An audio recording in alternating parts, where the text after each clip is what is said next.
turavugana n'umutambukanyi wawe, turavugana n'imiryango yose, nabwo yumva twavuganye. None rero bavuze ati ntagende yuba utama wawe, uyu rero ndamuguhaye.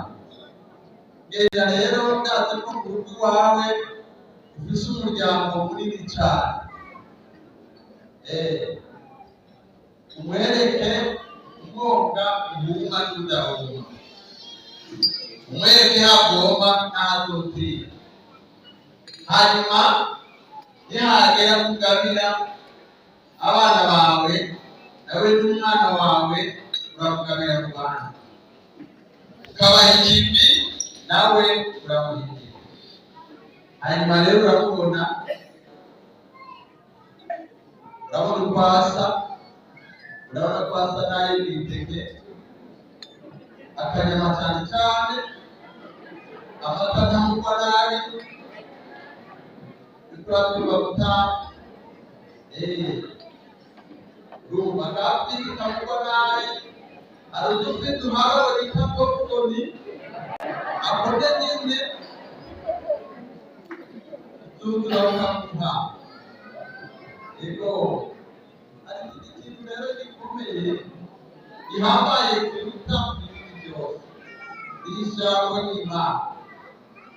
Ibyo turamugaburira ijambo n'Imana nibyo byamukundije kandi yarasanzwe ari umukozi w'Imana, kandi twizera yuko azobandanya akora cya gikorwa cy'Imana. Hanyuma rero tukugira ngo ndarondora kuvuga benshi, iri jambo nari mfise ryo kukuganira iyi nyene Imana iguhezagire kandi ikomeye.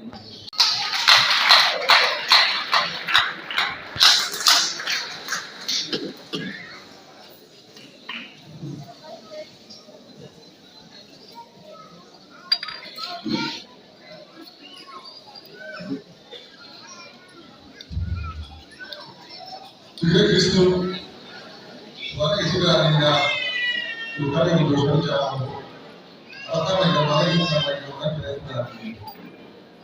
Nuko rero utanga yaga neza ukuri uratugariye urabaye ngeragere n'ijambo bakubwira amashuri cyane menshi cyane ubundi butanga ukuri. Tunezerewe cyane kubona ujyanye hano muri uno muryango wacu, muri bino byacu cyane cyane ukuri